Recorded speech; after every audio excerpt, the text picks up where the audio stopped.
Kia ora tātou, good evening. I'm Rod Oram, and it's my great pleasure to be the moderator for this evening's discussion. I'm going to immediately introduce our panel and then explain why we're all here. So on my immediate right, I've got David Leach, who's CEO of Qrious, which is a specialist data and analytics business owned by Spark. And David, before that's got a very interesting background in health, and that's going to be part of his topic.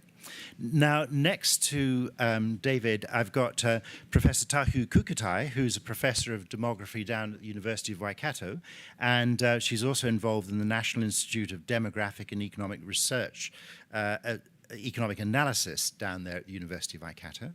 And then next to Tahu, I've got Keith Ung, who's an independent journalist, researcher and commentator on data analytics.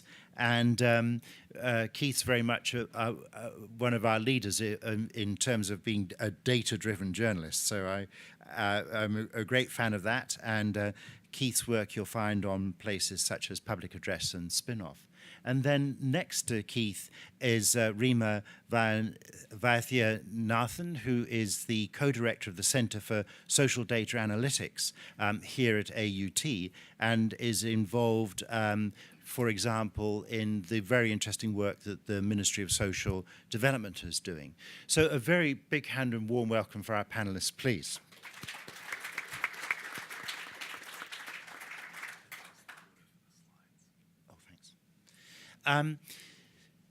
This is the third of the 3 evenings that we've been hosting here at the Policy Observatory at AUT, looking at the next great transformation, the future of Aotearoa and New Zealand in a global economy. Our first session was about trade, and we tried to push that trade discussion into all sorts of interesting topics which are not usually discussed in the very narrow debate we have about trade in New Zealand. And then our second session was on why are we investing and in what way are we investing in the New Zealand economy? What are we putting in and what are we trying to get out? The little subtitle there, are we interested in seeds of a new economy or about the bubble economy and the old economy? And that was a very lively discussion too. So as we were thinking about how to and third topic that we could have in this 3-part series, big data or big data, you say tomato, I say tomato, was a very obvious subject, and thus the topic of this evening's conversation and the catchy title, we know what you were doing on your holidays last summer. So this is presumably why you've all turned up, because you think we've got something on you, and you want to just check that out. The very clear driver of this is that we are able to collect these days and generate prodigious quantities of data, and we have extraordinarily interesting ways of analysing and using them. So I get terribly excited about that personally, about the great opportunity that brings to help us understand better what's going on and help us understand much more complex systems, and therefore be able to work with those in a much more effective way. But of course, with that comes some big risks about how we are collecting that data and how we're using it. So that's very broadly that opportunity, those risks, is where we hope to go this evening. On the panel, we have people who are very involved in a social sense, and where we're taking social policy on that, but also how that is working through in business, but then also how that's working through, for example, in a media context, hence the range of people we've got here on the panel. We've got a very simple structure this evening. Each of the panelists is just going to give us a quick 5 minutes on an issue for them which is central to these big topics. And then once we've gone through those four brief presentations, I'll then turn to you just to hear what's on your minds, what sort of comments, what sort of questions you've got. I'll collect sort of 3 or 4 of those to give us a bit of a sense of the landscape, what the interests are out there. And then I will sort of try to pick some questions, some topics to help us through that conversation. And in due course, we will, of course, come back to you for more of those thoughts and more of those questions. So that's the plan, and we'll finish very promptly at 7 o'clock, I promise. In that running order here, first person up is Rhema, and so a very big hand for Rhema, please, and then she's going to launch into her 5 minutes. Thanks. So whenever you ask a researcher what you've been thinking of, we're always thinking of our last and what research we're doing right now or what work we're working on right now. So therefore, I'm presenting to you what I'm working on right now. I just got back from California, so this is a California slide. So one of the areas that I work on is using predictive analytics, or taking data and seeing if we can get some help to frontline workers, especially in child maltreatment, to help them make better decisions. So this is work, we're doing some prototype work in California, and what we've done is we've taken 1.7 million calls that came into what's called a child protection hotline. So in the US, there's about 3 million calls a year to these child protection hotlines. And these are calls of concern that say that we're concerned about a child is being abused or maltreated. And a bunch of these calls actually don't end up going anywhere because there's no content to them. And some of these calls are really urgent and need action straight away. And what the call taker is having to make a decision on that call, and subsequently in the next couple of days, is should we drive out and see this child? What decision should we make? And because there are so many calls, you can't drive out and investigate every single call, and it would be quite burdensome on the family if every time a neighbor who's annoyed with you called, or your partner's having dispute called, you got a visit from a child protection worker. That would be quite burdensome. But on the other hand, you can't leave things uninvestigated if they need to be investigated. So at the moment, the decisions are being made simply on the call and looking at some data systems that are really old, 15, 20-year-old data systems. And these social workers are trying to make the best decision they can about whether to take subsequent action or not. So what we've done is we've taken data system and we've actually structured the history of all the people who've been mentioned at the call. For example, has the adults, the mother, the partner, the alleged victim, the alleged perpetrator, have any of them had any history of having been reported before, of having any findings, of having any system involvement at all?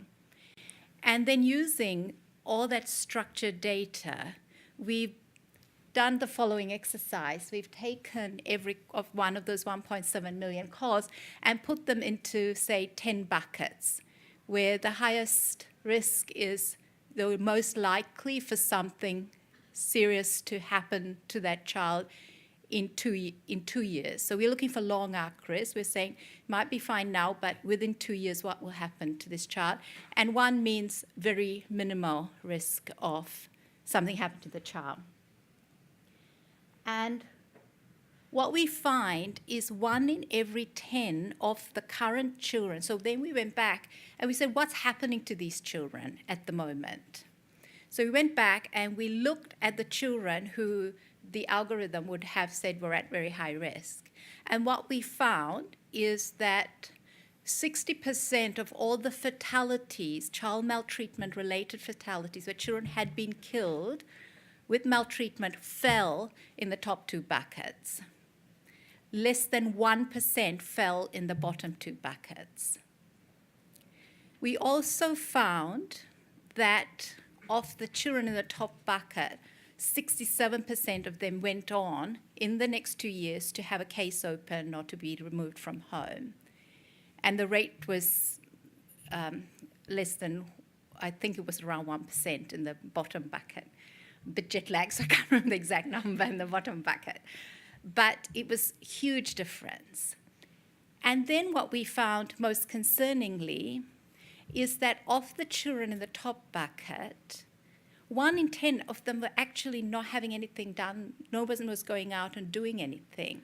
And yet, if you went 2 years later, half those missed children went on to have a maltreatment case open, which means there was some concerns. And 1 in 3 of those missed children are placed in foster care when you come back 2 years later. And just as concerning is that 70% of the children in the bottom buckets were being screened in. Someone was driving out and visiting these children, subjecting them to the burden of investigation and the families to that distressing situation with really very little indication. And when we followed those children, really less than hardly anything happened to them, even if they've investigated, even if a case was open, nothing happened to them.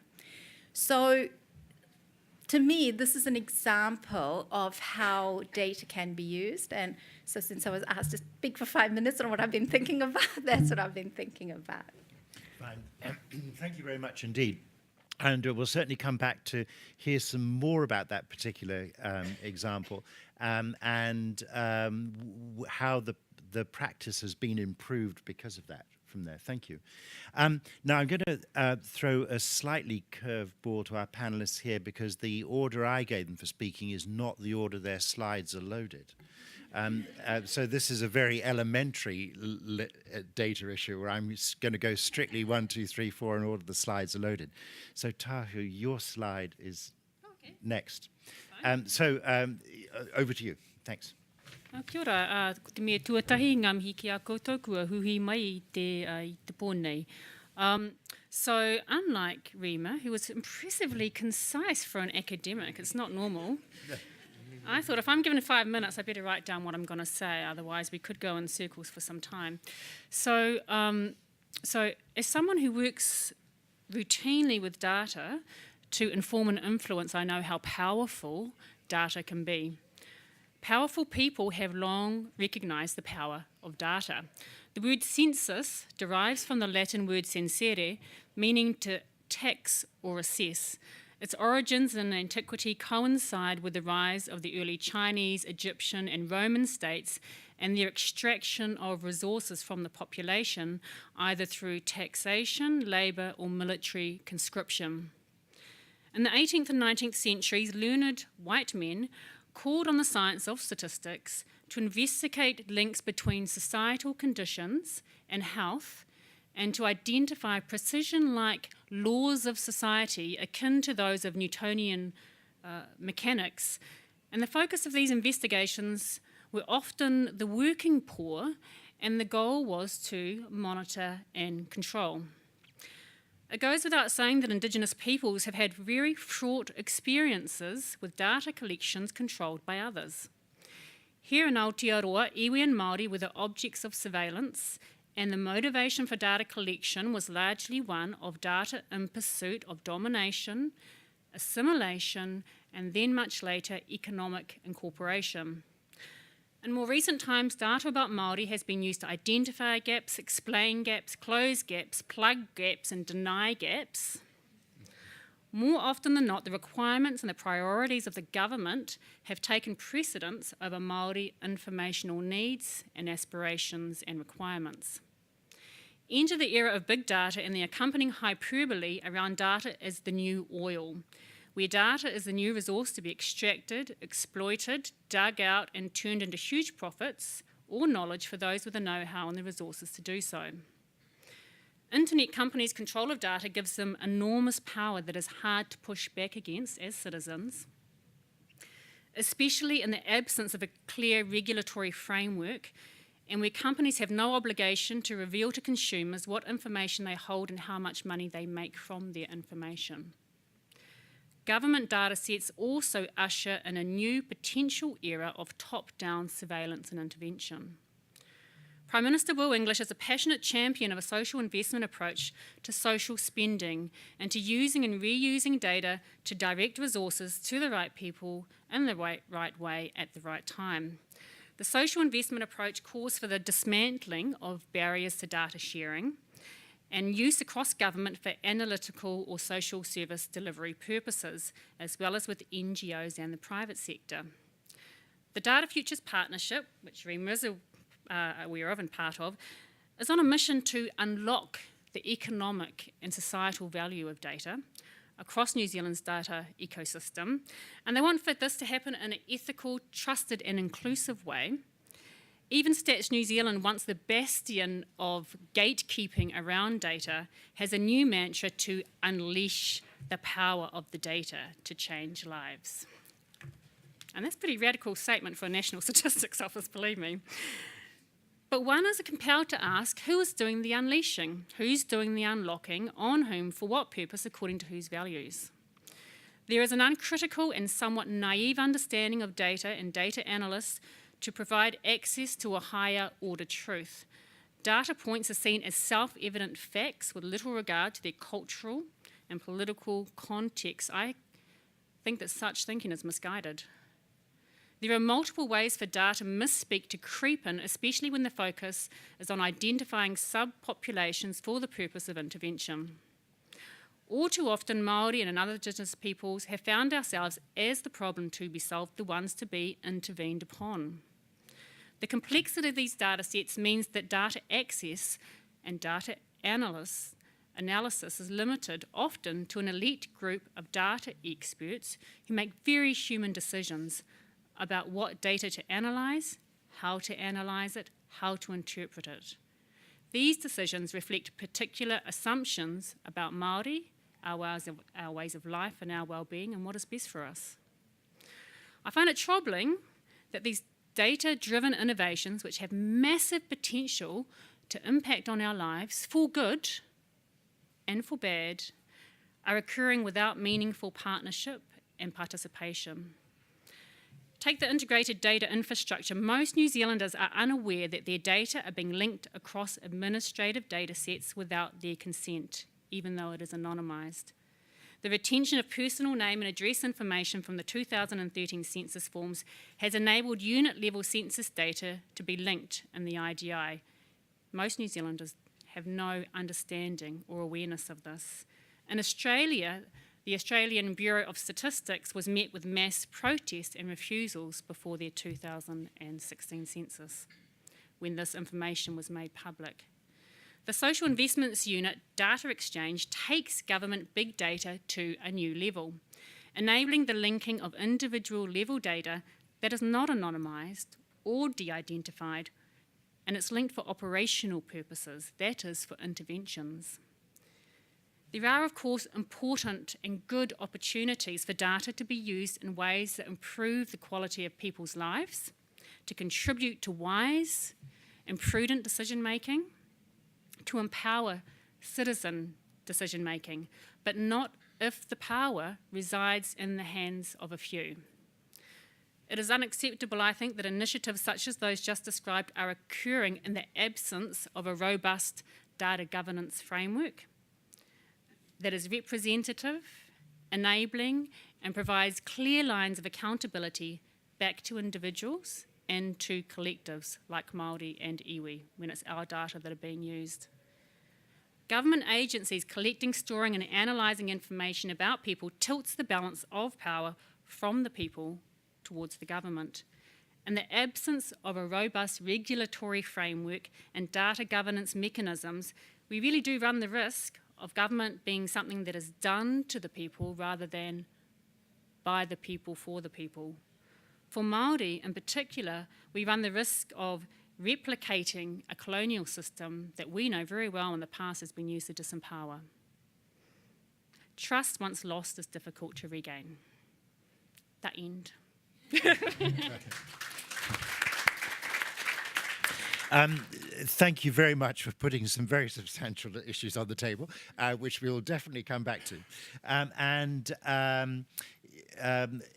in that I'd just like to say in that context, as Pakeha, I feel very vulnerable too in that, in where we might be going with that. So third up is David. Thank you. Yes, thank you. I might need the clicker. I have more than one slide. 3 slides. That's a data breach. Yeah. Yes, a big data. Yeah, 3 times. So yeah, my name's David. Quite a different perspective. My background is I'm a computer engineer. I'm also Australian, but I married a Kiwi. I've been here 10 years and very passionate about New Zealand. And I've really been on the vendor side my whole career. But I'm a technologist as well, and I approach this probably quite optimistically and enthusiastically about the future and the real positive side of what data can bring for society. But I certainly understand and appreciate the concerns as well. It's I think a matter of proceeding with caution, but also embracing the change, because this change is happening. It's already happened globally. In some parts, you could say New Zealand have a bit of catching up to do, but it can actually drive a lot of benefit for the economy, for us as people. And so my example is a healthcare example. I'm CEO of a software company called Qrious right now, and I've been in the role for 6 months. Our tagline is Unleashing Intelligence. And what we're trying to do for our customers is help them go on a data-driven journey to actually become a more intelligent business. And we have government clients and non-government clients. They're very different outcomes our customers are seeking, but a more intelligent organisation means an organisation that can learn and adapt. And sometimes it's a bit of survival of the fittest these days with all the disruptions around the world. From a business standpoint, to survive and thrive, you need to learn and adapt. And data can help you do that as a business. But prior to joining Qrious, I was at Orion Health for 10 years and had many different roles. And I was actually fortunate to be on the board of an initiative called the Precision Driven Health Research Partnership. This is a $38 million multi-year partnership that's focused on research of big data here in New Zealand. A partnership between Orion Health, Waitemata DHB, Uni Services, and MB. And so that partnership is all about big data, taking multiple sources of data and doing some research on it to actually explore and experiment on the possibilities with a bit of a vision around precision medicine. Precision medicine is if you think about you as a person and everything inside your body and what your health might be over your lifetime. Imagine if computers actually could quantify you as a person and understand your medical record, the imaging, MRIs, genomic data, even the social data, some data about your upbringing, the family around you, the environment, the weather or the pollution statistics of the city you live in, etc. And now imagine if you could actually analyse all of that combined data to provide insight into the person as an individual and help them understand and more accurately diagnose that person.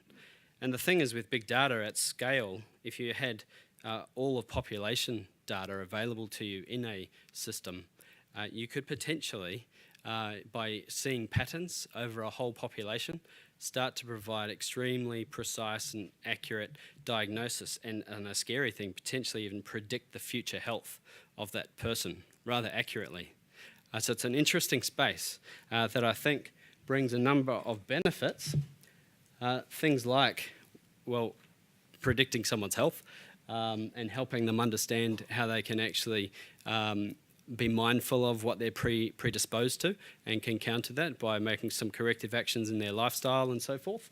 Much healthier populations, which could lower the cost of our healthcare system here in New Zealand. And you think about your own engagement with the healthcare system. There's a lot of waste that could be optimised through use of big data in our healthcare system. And so forth, and even faster diagnoses. Sometimes to diagnose someone can take many months for very complex cases. You could actually diagnose someone much more quickly with big data. But it does bring some interesting challenges and dangers, I think, as well. Open some questions around, well, what are the patient privacy implications of those things? How might you opt in or opt out of programs like this? It makes me think about a little like donating blood, the idea of donating data for the good of humankind. That type of thing comes to mind in our future. Now, would you really like to know that you're going to have cancer in 5 years? If the data was telling you that and you knew the data is actually quite accurate. Interesting things. How would it affect health insurance if your health insurer, say Southern Cross or a different provider, had all your data and knew and could even quite accurately predict what your future health looks like? What does that mean to health insurance? And actually, would a machine, if a computer is diagnosing a person, would it actually diagnose for the very best treatment, which might be more expensive though, or actually does it have the interests of the health system in mind or the person? Is it trying to provide the lowest cost care or the very best care? Because they're two different things. So that's interesting for me. And I still embrace it though. And I'm still optimistic about the future. There's a lot of social good here. But I think as a vendor, something I do think about is the responsibility of people like me. And I think of ourselves as custodians of data. That's a good word, custodian, and thinking about the care and responsibility of it. So I'm all up for the policies and laws and things to protect the future, because we're citizens as well. And I know my team are also quite passionate about positively impacting the world and want to make a difference. And I think with big data, we can make a difference, but we've just got to do it carefully. Yeah. Thank you very much indeed. Again, lots to come back to there. And I'm particularly keen to hear if that's alive and work, or whether that project was just an exploration. But I'll come back to that point in a moment. Thank you. Keith. So I'm very glad that I'm going last, because I actually have a data is big oil, data is the new oil analogy right up there. So I actually really like this analogy. The most powerful part for me is the idea that data isn't something that we create, it's something that we extract, it's something that's there as part of another process. But what we do, I guess, is about extracting and refining the data into a final product. I'd like you to have a think about, I imagine that a lot of you here are involved with data somehow in your day-to-day lives, and I'd like you to think about where you sit in the production chain. Are you a prospector? Are you someone who sort of looks for new data and looks for things to tap into? Are you an extractor who aggregates and collates and records and transports the data? Or are you a refiner who turns data into sort of usable end products? Have a think about where you sit, and then have a think about where you sit as a user of things like Facebook and Google. Where do you think on that production chain you sit? So that's us over there as users of these data products. If data is oil, then we're the dinosaurs who didn't read the terms and conditions and wander into the swamp, and then sink to the bottom, and then become the oil. The point of the analogy isn't that we're dumb reptiles. The point of the analogy is that we're ingredients in the final product. And ingredients are generally passive participants in the process. So when we talk about a user-centric model of data control, when we say we should empower users to be the ones who control how data is used, what we're really saying is that we want this passive participant to become an active participant in the process. But here's the problem with that. It's a really long process, and the user sits on the very far end of it. It's like asking a dinosaur running around in the swamp, hey, are you happy to become petrol and plastic and Vaseline? It's a really difficult proposition for the dinosaur to make informed decisions about. It's very far removed from their own experience, and it's not obvious to them, and it's not even obvious to like the experts what the consequence of all of those things are going to be. But even if they could make those decisions, should they bother? So one of the big issues is that you got to ask, how much is the data worth? How much hassle is it worth? When we talk about data, a lot of the times we're guilty of talking about the value of data in terms of its street value, in terms of its value after all of this work has been done to it. But a lot of the value of that a lot of that value of the data comes from the ecosystem that it's a part of, from being matched with other data, from the broad coverage of the data in terms of covering all the population, in terms of the algorithms used to get insights from the data, and really importantly, from the commercial infrastructure that is used to sell that data. So a lot of that value comes from the ecosystem, not from the raw data itself. And then when you divide that value in amongst all the individual users, then it becomes a really small parcel of value. And in that context, we're expecting users to play to use David's word, to play a custodian role over their own data, when actually the kind of value that they have control over is quite small. And so I think a lot of the discussion that's going around in sort of big data circles puts a lot of value in this idea of putting control in the user's hands, because it sounds really great. Like conceptually, it's a really good idea. But I think a part of it is that it avoids really where the real dilemma is. The real dilemma is that we're trying to balance having better services versus corporate control of that data. That it's about, do we want to give all of this stuff over to Google and Facebook? But actually, a part of this process of pushing the user-centric model is about this belief that the user will make ultimately an efficient decision that is best for everyone. But I think that avoids a dilemma that maybe we do have to make a trade-off. Maybe we do lose something in this trade. And that, for me, I think the really big thing is that it's not necessarily a problem that can be solved at an individual level, that a lot of that stuff is actually about the broader impacts of that data. So I look forward to talking about that tonight. Fine. Thank you very much.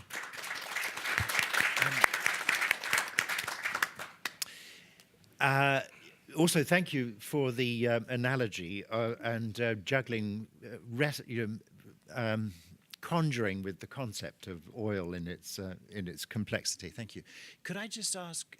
So, Julianne, could you actually would you mind closing the doors? A bit of ambient noise coming in. Thanks very much indeed. Now, what I'd love to do after those 4 simulating propositions is to hear what some of the ideas, some of the concepts, some of the questions that are on your mind, to help guide us where we might take this rich conversation. So Julianne has a microphone, so any takers for giving us a view of where your interests lie? Oh, very good. Well, lady, I'll leave you to prioritize. There we go. Thanks. Hi. I work in an early childhood centre, and I realise that the Ministry of Education is now talking about doing this kind of big data massage thing for our next funding upgrade. Sort of they're going to do it to the whole school system, and sort of collating information about children and their families in order to come to some formula about how they fund the education of the institutions. And of course in this is just like, it's all very vague about, they give some sort of key ingredients of, what they might be looking at, the WINS record of the family or the prison records or ethnicity or whatever, but you have no idea how they're going to formulate the thing, how they're going to refine it to actually get the product, and you actually have no say in that. So I think that's a danger of it. I think sort of bringing all these data from various places without breaching any privacy, and then using some things, formula without inviting consultation, just seems like, the power is out there. And you just the receiver, please be happy that we're doing something about it for you. Yes, excellent. Thank you. And gentleman there, thanks. Yeah, my apologies for being late. Big data sits alongside the reduction of debt and basically running deficits. Basically, the government wants to spend less, and it's using the big data, as I see it, basically to predict where, so you can look at someone like for 20 years ahead in terms of what services will they need. So I was just wondering if you could comment on that. Thanks very much. Thank you very much indeed. Another lady back there, thank you. Hi, I'm actually at Spark, designer, so I really appreciate the talk, the Tahu's mention around governance and the responsibility in how we use this data. And I'm quite keen to, you've mentioned the why we need some governance, but I'd love to hear some ideas and thoughts on what that could look like and what success for a government governance would look like. Oh, that's great, thank you. Yep. Thanks, Rhema, very much for the for giving some figures, because I think one of the biggest problems with big data is that we don't know how accurate the predictions are or what have you. And for example, with surveys, we can have an error estimate. I just think we need much more quality measures of how much better it is using big data against the, I suppose, the null hypothesis of carrying on as we are. And the classic case clearly is with school funding. How much better is the new targeting system going to be? And I think Treasury have come up with some figures on that. I don't think they're massively impressive. Fine, thank you. Lady down here, thanks. Thanks for some great presentations. My concern is about the nature of a lot of this big data and the fact that we're the subject of black boxes. We don't know what they're in. We don't know what's in the algorithms which are making the decisions, and so that I suppose speaks to data governance. I'm really interested in the fact that this whole process, this whole creation of the product is intensely political. For example, one of the things that the government are often saying is that the number of women who've been taken off the DPB, but we never get to hear about actually what they're doing. So the data collects one set of information, but it doesn't collect another set of information. In terms of the intense politicalness of this, I'm also concerned about the way that we've suddenly decided that we're going to treat extra payments into schools instead of the decile system, using an individually targeted system. And I'm worried that we have inadvertently created all of the thinking, the intellectual product that would allow us to move to data, to voucher-driven education. And yet that's explicitly not part of the public approach, but I feel that it's a sort of subterranean direction. And it's something that's not really the subject of sufficient public debate. Thank you. Yes, there we go. I'll take one more from you, thank you, and then gentleman over there. Thanks. Okay. I'm going to bring a whole different view. I agree with all the issues that have been discussed, but for me, I'm interested also in the potential for big data to answer some questions that need to be answered. And to me, in order for that to happen, we need to look at who gets to decide what questions to ask of the data and who gets to ask those questions. And I would be deeply concerned if it was only government, because that, we know that comes with a particular slant, depending on which government it is, but they're always going to be looking at what backs up their policies. So how does that partnership with academia in particular, and the ability of having independent questions, but also with the community of raising the questions that the community want to answer, and the power potentially of big data to answer those. Thank you. Yes. Right, thanks.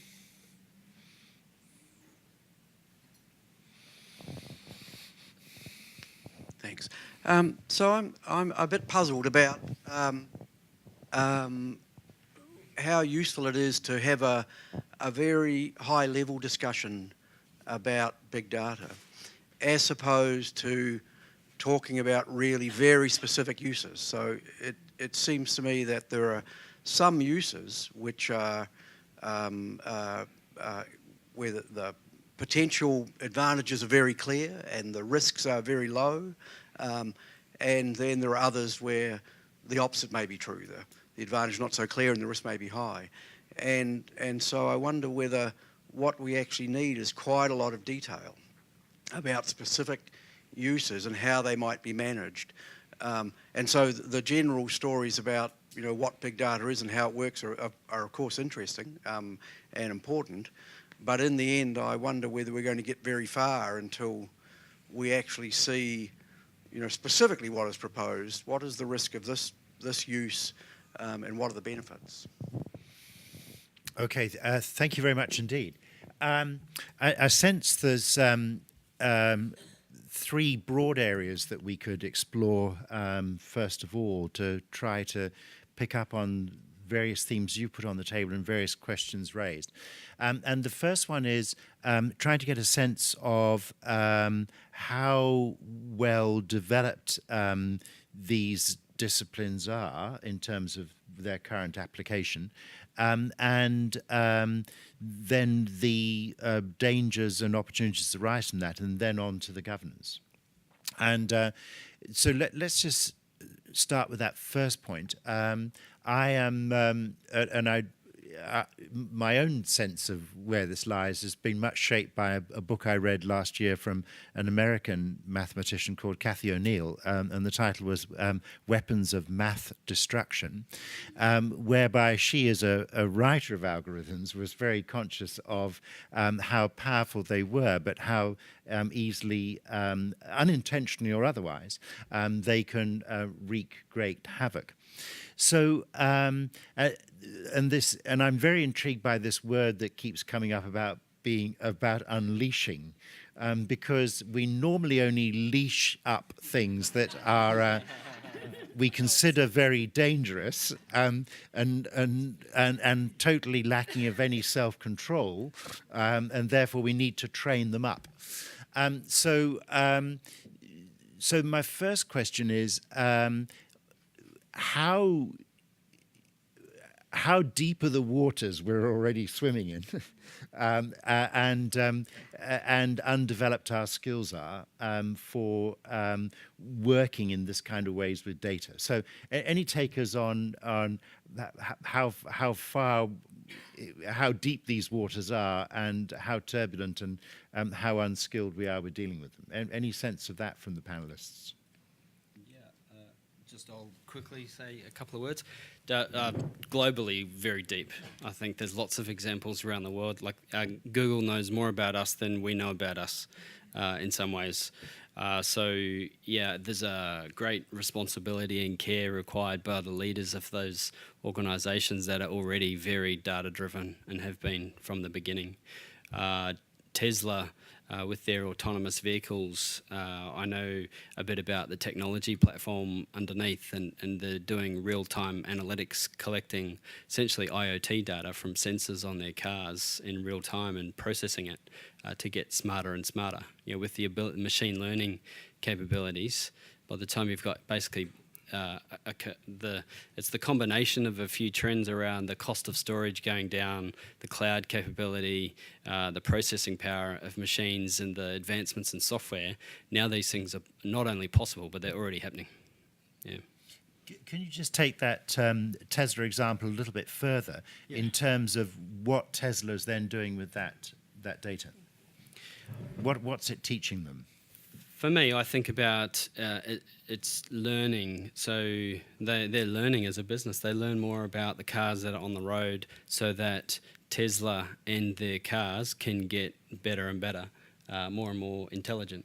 So more precise, more accurate in their automated vehicles that are driving around, so they can do it more safely, more efficiently, etc. And they even upload software updates overnight. Yeah. I don't know Yeah. because I don't own a Tesla, but do they actually tell you they've updated something overnight, or does your car? I believe so, but yeah. unfortunately, I don't own one. Yeah. But I believe so. But yeah, it connects to your Wi-Fi. You park it in your garage, it's connected to the Wi-Fi, and it does download updates. The car runs on software primarily. It's pretty amazing. I drove one a couple of weeks ago. Then coming back to your precision health program, was that just a research program? And how far away do you sense that is from being applied? Those sorts of skills being applied in some way? That research program is specifically in New Zealand and very early stage. It was launched last year, early last year, and so it's very much research, and so it's not applied yet, and very early days, but there are examples globally where different vendors are working with hospitals, say in the States, particularly around oncology, that are getting some results, but not with the same partners, and it's not part of that precision-driven health research partnership. Yeah. So we're still quite a time away here in New Zealand from starting to make anything of a shift in how we run healthcare at the moment by using technology like that. Yeah, correct. So how long have we got to work out how we want to be in control of this?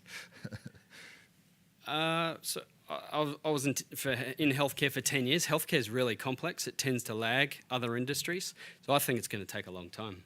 I think it could be 7 to 10 years potentially before we really see some more significant differences. Thank you. And then, Rhema, going back to your example in California, that's a live system. No, it's live in Pittsburgh. Sorry, in We're Pittsburgh. just proposing it in California, and it's almost live in Colorado.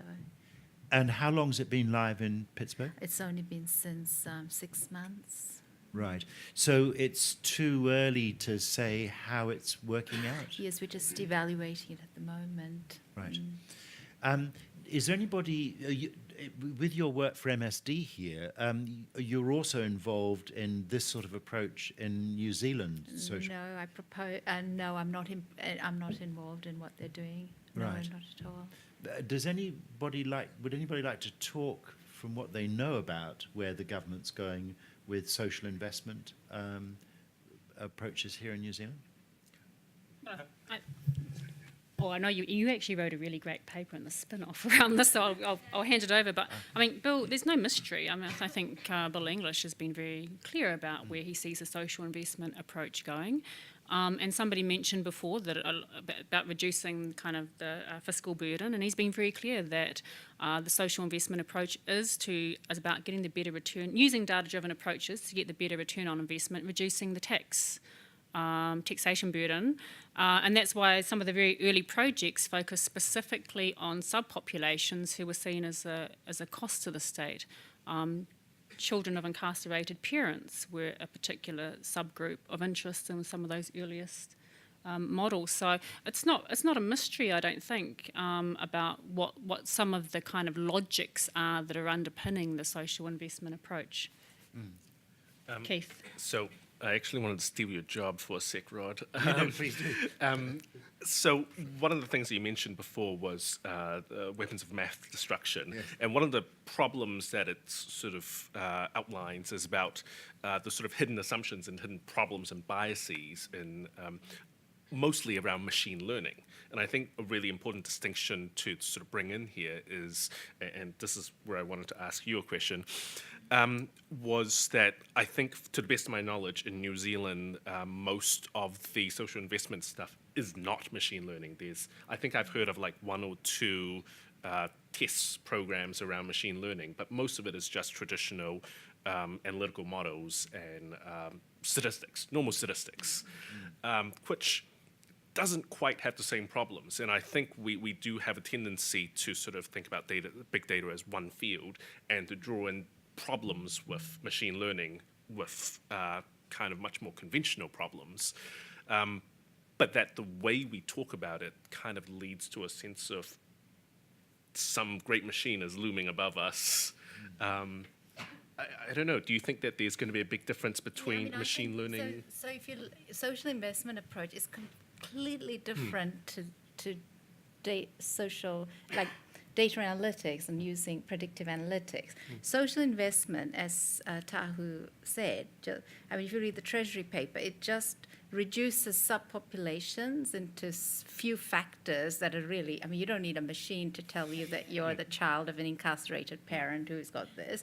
And then it follows them for 18 years and totes up the costs to the welfare system and says this child, on average, cost, X million and had so many, and I have a real problem with how that's represented. I have a problem with how people take that approach, how I've heard how they confuse modal outcomes with mean outcomes. I've tweeted on this. There's so much, I find it very problematic how those the reduction that is inherent in how that language is used. And that's nothing to do with the fact that that algorithms and machine learning is available now as an additional tool, and depending on what political position you have, you can use it.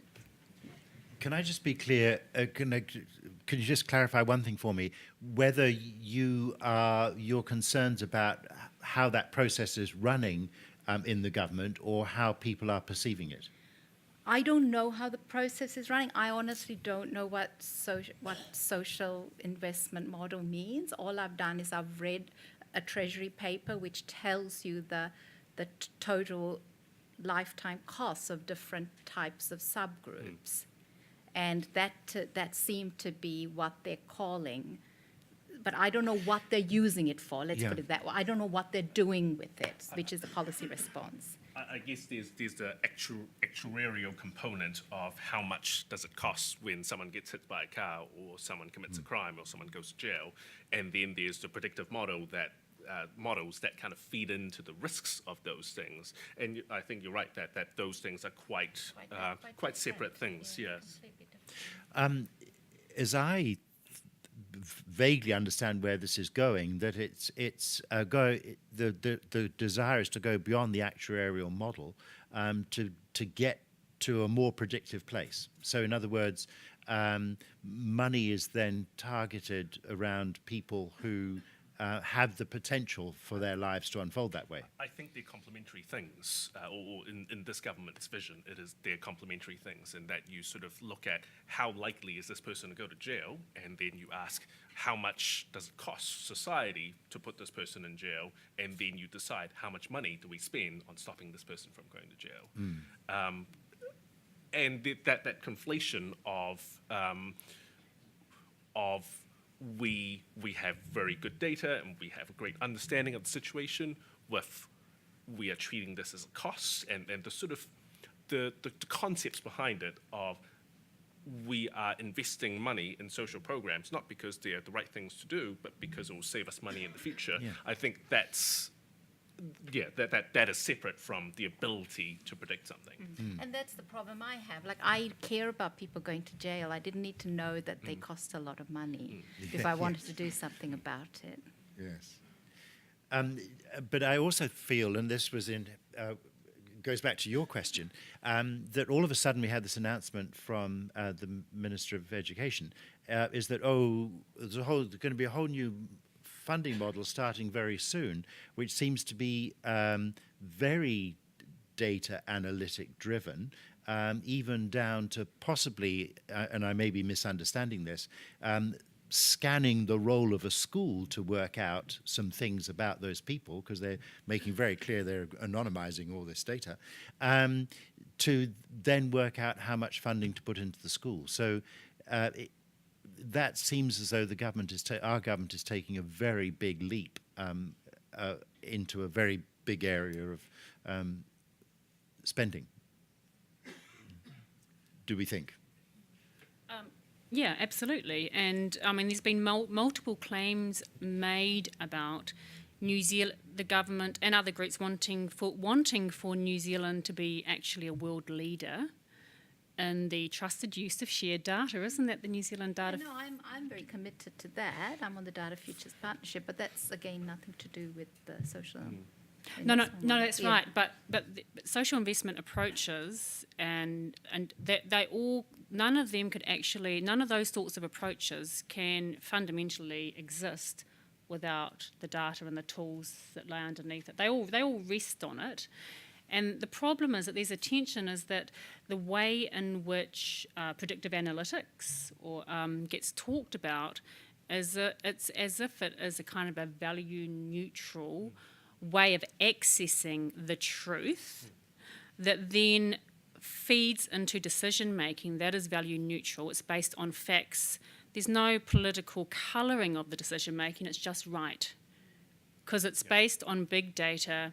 Scientific methods have been, in the past, statistical methods have been applied to it, increasingly going beyond statistical methods, going beyond hypotheses, going beyond explicit questions. And if you get machine-driven learning, it's really about, have you got enough data that can then enable you to identify systematic patterns? And correlations and causation, causal pathways, which really are what you need to know about in order to guide wise decision making, causal pathways and correlations that can be identified from massive data sets are completely different things, but are often kind of getting conflated. Now, one of the things that our colleague said here before about precision health, and there's a whole bunch of really interesting issues that come out of that, is that you get enough information and then you can give back information to the individual that will actually improve their life. And there's a lot of potential for good there. But interestingly, one of the examples you said, and maybe they can make some adjustments to their diet. But actually there's a lot of research showing that the health outcomes of individuals are also shaped by structural context. Taxation system, for example. There's structural inequalities, there's other drivers of individuals' health that just exist far beyond the cellular level or by their kind of their behaviour, lifestyle choices. And so when you focus the lens on one part, you decontextualise it from a much broader set of issues. And I think that's part of the risk that I have concerns about with kind of with some of the not very critical ways of thinking around this data and how it gets used. Yeah. And some people might argue that you could also embrace that context if you brought enough data to the issue, enough factors into the analysis, but you would still feel that that's fundamentally impossible to actually model that context. No, I have no problem with predictive analytics as a tool, and I have no problem with big data. But I do have a problem, I suppose, with the way in which it kind of gets talked about as if it doesn't have all these biases embedded in it. And so I think, we need to be transparent about it. We need to be prudent about it. We need to have the right mechanisms about it. We do need to be informed. Someone talked about being kind of informed dinosaurs, if there is such a thing. So it's not like close it, because in many cases you're so right. The waka has sailed. It's in a global sense. But I think there are still some big opportunities in a national level. Here in Aotearoa, there are some opportunities for us to put in place some mechanisms that ensure that we can at least mitigate some of those potential harms, even if in other contexts we can't do that. And that's about being specific, I suppose, about not just a one size fits all, and we can't just talk about it at a very high level.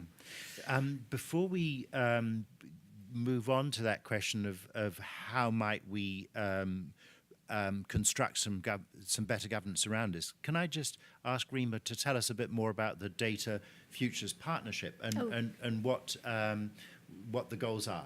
Yes, I'm we're very excited because next week we're going to be releasing our guidelines for trusted data use, which Kahu knows about because she was very kind enough to give us really useful input into it.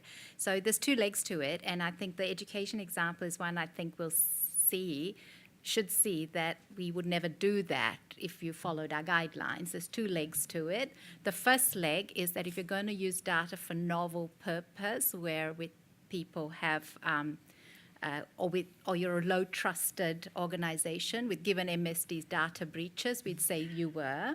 We're quite open about it. Yes, if you've had data breaches, you're a low trusted organization, you're going to use data for novel use, you're going to particularly affect vulnerable communities or people who self-report. It's not for us to say. Then we suggest that you go to your stakeholders, not just the people who are giving you data, but the people who are affected by your data use, and do engage and listen and describe to them what you're going to do and understand.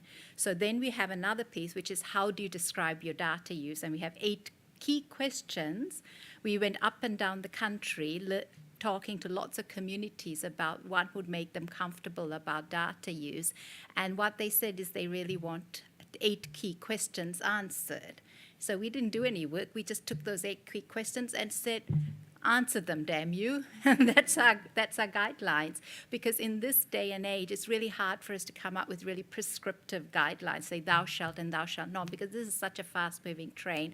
We've said thou shalt and shalt not, and the train's on another station. So we kind of felt that for now, what we need is for people just to be really, really transparent about their data use. And, and we think that actually the community is much more sophisticated than the data the agencies are so scared to talk to communities, and the communities are saying, well, actually, if you just answer these questions, I'll make my mind up and I'll know what you're doing and why you're doing it. So with the education example, first you'd go out and you consult and you'd listen to what would make people more comfortable. You'd describe to them why you're doing it, what the benefits are, how you keep their data secure, whether you'll have a right to consent, whether you'll have a right to opt out, whether you'll have a right to check your data, so that if you're a child and your child is at school and you're one of the children who they say has high need, then you'll be able to see, okay, is that me, and is that right? Have the school got those things right about me? So we've got a whole bunch of things. You just answer those questions, and the answer could be no, you can't consent. No, we won't let you look at your data. Fine, you go out there and try that and see what happens. And those are the sorts of the examples of the 8 questions. Yeah, those 8 questions. Those are key 8 questions. Isn't this putting an extraordinary burden on individuals? It's come back to Keith's point, to be very actively engaged in that process, whereas most people aren't. They just sort of go. So that's why we kind of think that there are always activists, there are journalists, they still are, I hope, some journalists around who will look. So if, for example, when MSD did that big thing wanting data, if they had to put these 8 key question answers out there, everyone would have known from day one what they wanted to do, and journalists like Keith would have gone in there, looked at it and said, this is really unacceptable, or told the community about it. How practical does this sound to the other panelists here? I'm not trying to put you on the spot, Rhema, on behalf of the Data Futures Partnership, but how does this approach sit with the other 3 of you? I just might go slightly off piece, but bring back to the Tesla example. Something that comes to mind is how could we let our government innovate and everything innovation means? Because I think I'm listening here thinking about what's the problem the government's trying to solve, and I think maybe part of it is a vision rather than something that they may achieve in the next year or 2. And think about Elon Musk, a vision of a world of autonomous vehicles where we have a lot less congestion, a lot more efficiency, and actually a safer transport system if computers are driving the cars for us. Is part of this the government's vision of more optimal spend to help New Zealanders thrive, and a recognition that the raw data, the big data, can help make a difference. But then actually it could take a long time, over many, many years, before you could safely use big data to inform optimal funding in education, for example. But somehow we have to allow government to over multiple years practice it and get good at it, so you're doing it safely.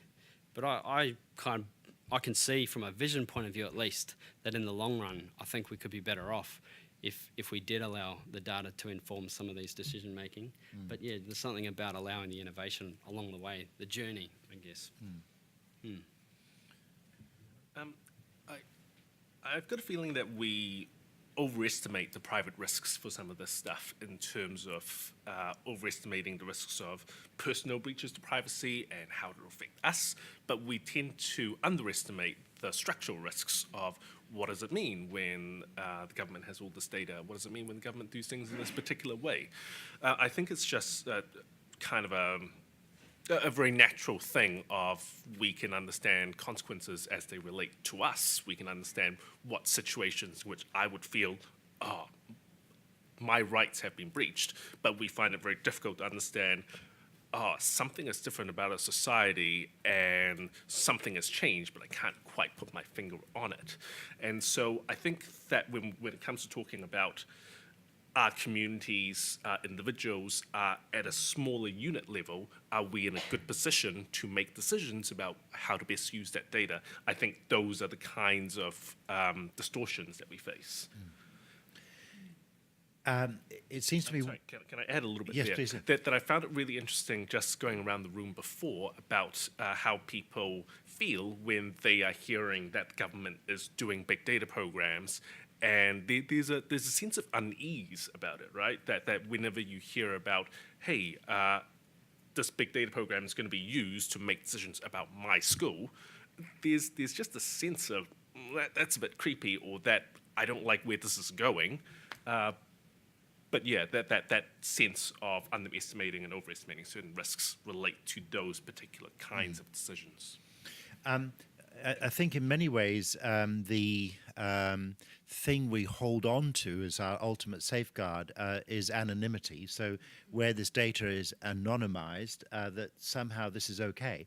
But if I could go back to a comment you made, Tahu, in your opening remarks about what's happening with census data, that is getting so precise and so refined that that anonymity starts to fall away in some respects, doesn't it? You can almost work out who people are. Well, yeah, I mean, in the context of the census data and the integrated data infrastructure, it is anonymous, and I think Stats New Zealand has actually been quite rigorous about how they link the data and keep it anonymised. So it's only used for research purposes, not for operational purposes. It's not used for service delivery or interventions at all. It's a completely different set of data. So I think I have confidence that they're anonymising the data. That's not, for me, that's not the issue.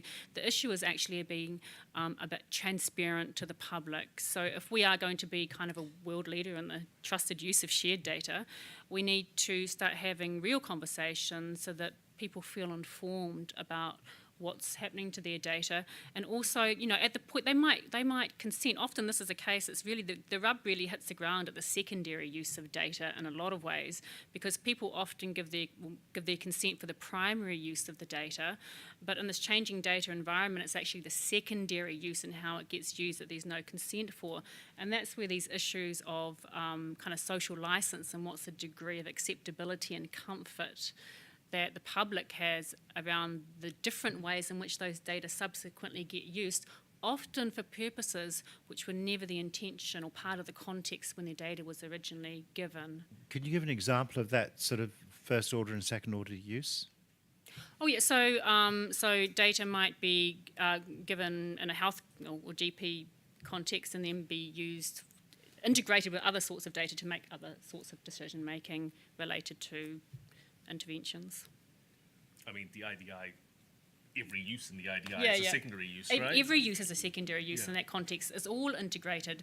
So the data that you may have given in this part of the sector, which is health or education, then gets linked with data in the tax system, then gets linked with data around corrections, then gets linked with data in terms of student loans. It's all secondary. It all takes on different meanings in different contexts as it becomes linked together. Sorry, the thought just fleetingly flashed through my mind that could anybody have predicted that a female Maori law student living in Dunedin was ultimately who failed to disclose her roommates, would ever become leader of a co-leader of a political party, and Not if you're modelling the lifetime cost. that's right. And then ultimately her decision to talk about this might have toppled another party leader. No, I won't disappear down that road. But anyway, there we are. Now, we've talked a lot about government, but the very important question was raised from a lady over here about the potential for this to be, this sort of analytics and data, help us to answer some very hard questions, very difficult questions, very complex questions, but that isn't going to be all about government. It's going to be all about all sorts of other people using data in these ways. So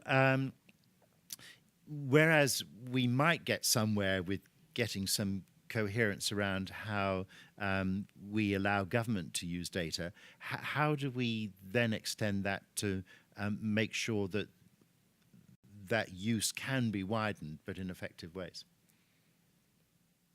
Well, I mean, I think there are issues about private data. For example, autonomous vehicle, like the data they collect on our roads is not owned by us. Like it will be owned by the car manufacturer. So Auckland City might say we want to plan our roading better, but they can't get access to the data created on their own roads.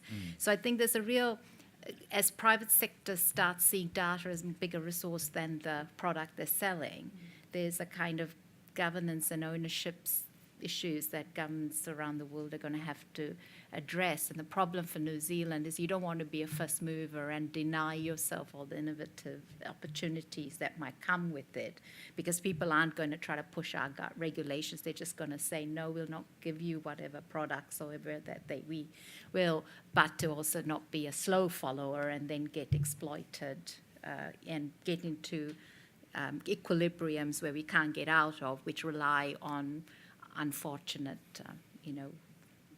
uses of data that we don't like.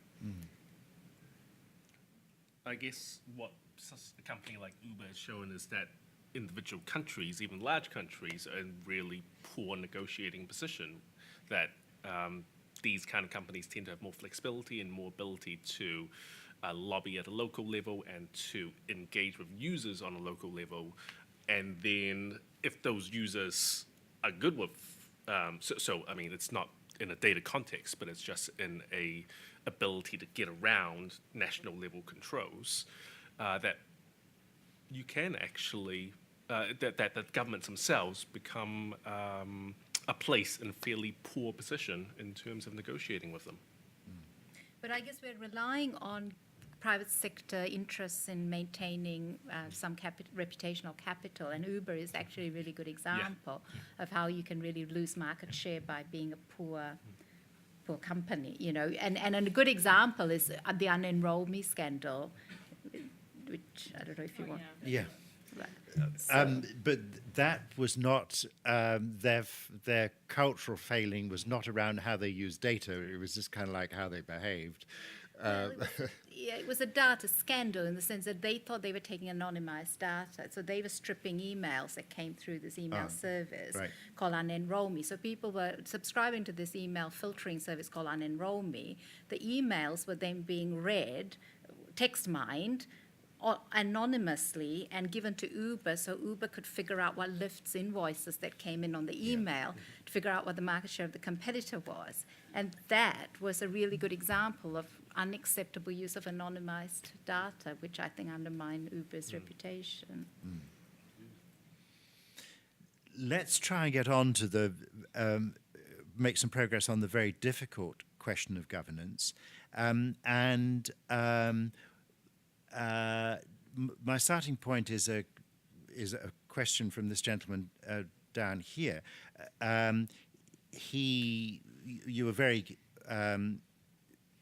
You raised a very good point about whether we need to get down to very specific examples of this rather than dealing at a high level. So my first question is, do we need to be very sure about some very big principles across this, or are we better served by trying to deal at a much more contextual level in terms of governance? I think one of the issues with looking at a specific example is that all the data is linked, that it actually is about the broader ecosystem. So, for example, if we're looking at, say, the MSD use of the way MSD would measure children at risk, the kind of issues around it is about the data that it links to, and that those same issues are going to come up all the time around those links. So in that sense, I think it's always the same questions. No? I think there's in a country like this that's pretty small, you could probably come up with a set of high-level principles, but the way in which they get operationalised might look quite different depending on the context. We've been thinking about some of the work that I do is around what would a good governance framework look like in relation to Māori data. And come up with a definition of what Māori data encompasses, not just about individuals or collectives, but also about Māori resources like land, for example. And what would be a good governance framework? Now, that absolutely has to be, in order for that to kind of fit the community whom it's related to, then it has to be based on principles that actually resonate and that are seen as acceptable, and that would kind of form the foundation for wise governance of the data. Now, those principles might not work well in a different context, but some of them might travel over to that different context. I mean, it kind of depends. But for me, the key point is not so much should it be high level or very specific. It's really, and at the moment, given the rapid changes that are occurring across the ecosystem, it's really like, should we have a commitment? Can't we have an organisational, whether it's the public sector or the private sector, there needs to be an organisational commitment to data governance. Because at the moment, the ecosystem is rapidly forming, but there's no solid governance mechanisms in place to ensure that those data are being used wisely, whether it's the questions that are being asked of it, whether it's the analytical lens being put on it, whether it's the kind of operational purposes. It's kind of happening, it's existing in a vacuum. But I don't know that I agree with you, Tahu. I mean, I think the principles will emerge, but I think right now I think we're better to do it instance by instance until set of guidelines kind of emerge from egregious examples. For someone who comes from a community that has often been the egregious example, I just don't trust that approach.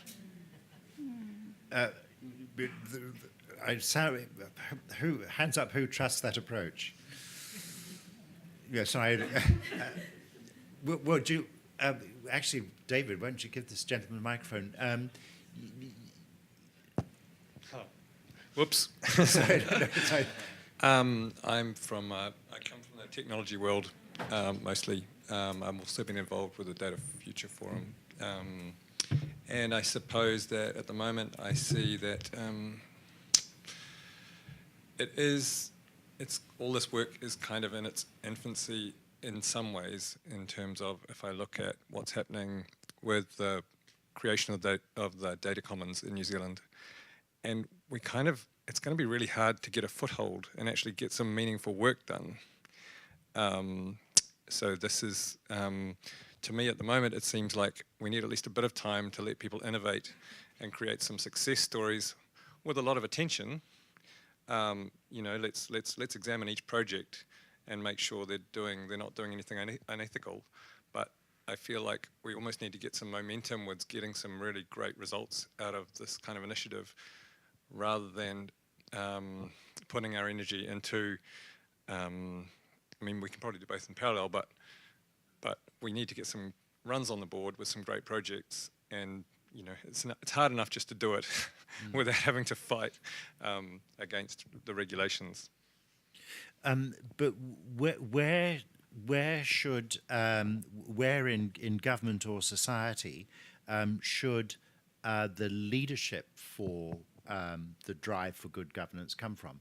Is that entirely the responsibility of the government, or seeing as the government so deeply involved in it, should there be some sort of civil society body that to which the government is accountable to? I mean, where might we seek such leadership? It's interesting. You probably find some global bodies actually in time, United Nations type equivalents. There is some talk of that. This is a really, what's that? I said, oh God, no. Well, it's a really important. It's a huge issue, I think. There's ethics involved here. There's laws. There's principles. For me, it's very case by case. There's a lot of really good use of data that's not contentious, that really benefits society or benefits a business. But then there's some other examples that just feel a bit dodgy, like the example earlier, that just doesn't feel right. And sometimes it's not illegal either. It's just a bit sort of dodgy. So there's a lot to sort out, and we are in pretty deep globally as well. It would only not be illegal if the laws have yet to be written. That's that right. are then breached. But that's where transparency, I think, is key. Like if you shed a light and we all see what people are doing, I think collectively we know what's dodgy. Well, I don't know, maybe we don't, but we can, have a sense of what's dodgy. But it's also massively untransparent. I know. I have exactly. zero That's my idea point. what Google knows about me and how they're using it. Exactly. I was looking at the New York Times the other day on my iPad, and all of a sudden I get an advertisement from a car dealer in Auckland for a hybrid car. I have never had anything to do with that company. But it knows something about me because it was particularly targeting a hybrid car. So what the hell's going on here is basically my concern. And I kind of ignored the ad, but something's happening out there that I feel deeply uncomfortable at. Did you look at the terms and conditions under which you'd signed into Google? We have an audience comment. Yeah, please do. Sorry, I used to work for a company that did crime analytics, and you have to have a warrant before you can do intelligence analysis within New Zealand government. So there's already some things in place. So I think it's probably like, I don't know, how do we grow that? How do we learn from that? Is it working or not? Yeah, I think there are some specific examples, but I think there's a few key pieces of legislation that are being reviewed at the moment, actually, as part of the regulatory framework. But one of the things I was going to say about your point about governance and innovation is that I think good governance provides a solid foundation for innovation. It's not a brake on it. And so I think that kind of understanding about governance as being a handbrake on innovation, actually when we're trying, again, I'm returning to New Zealand, it's this claim of the kind of trusted, world leader in the trusted use of shared data. I don't see that being able to happen without good governance. It actually should be the foundations of innovation. So I'm still after an idea about where we might create such good governance.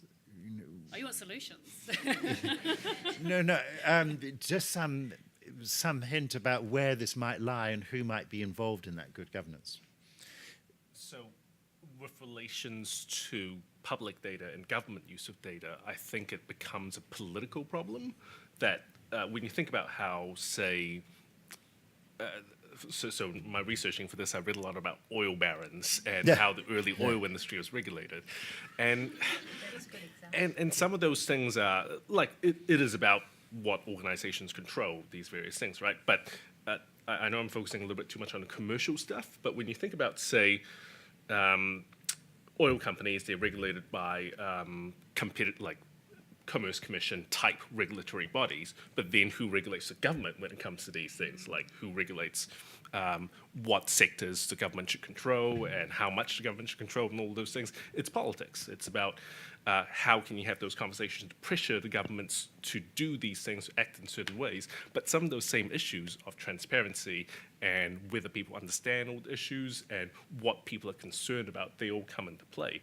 But there's no rules around how the politics of that kind of behavior goes. It's just how you do it. when it comes to Māori data, it's very clear from a Māori perspective that Māori should be in a partnership co-designing what the governance looks like over Māori data. There's no and that's not hard to do actually, because governance frameworks across all sorts of resources have been worked out for decades now. And so if we think about data as a strategic resource, although it looks quite different and acts in mysterious ways, that there is a foundation there for a partnership approach to the governance over data, not all data in the world, but certain sorts of data, which I think might provide an example of what good governance might look like. I just worry that, I think the Health and Disability Commissioner is a good example of governance over health and patient health. And it was a response to the unfortunate experiment. It was a response to an egregious. Previously, it wasn't like we didn't know that medical practitioners were, doing things that probably, they weren't. Probably a Health and Disability Commissioner pre the unfortunate experiment would have been somehow too early in our evolution of patient rights over clinical decision making, and somehow it came to that. It shouldn't have, but it did, and that put in place a set of principles which has carried on for 30, probably 40 years now. So I'm saying it kind of needs to develop to a point where we all agree that this is what we want, and then that will be solid for a long time. If we jump too early and say, these are the things we want, this is how we should act, this is how you shouldn't act, then we inherit something that either will crumble so quickly that will... That requires several women to die. Indeed. Yeah. It's slightly after 7 o'clock, so I'm arbitrarily and abruptly going to stop without making any attempt to summarize the discussion. However, it has been a very good discussion because, first of all, a big thank you to each of the panelists for putting big ideas, challenging issues on the table in the first round. So a big hand for them, please. Thank you very much indeed.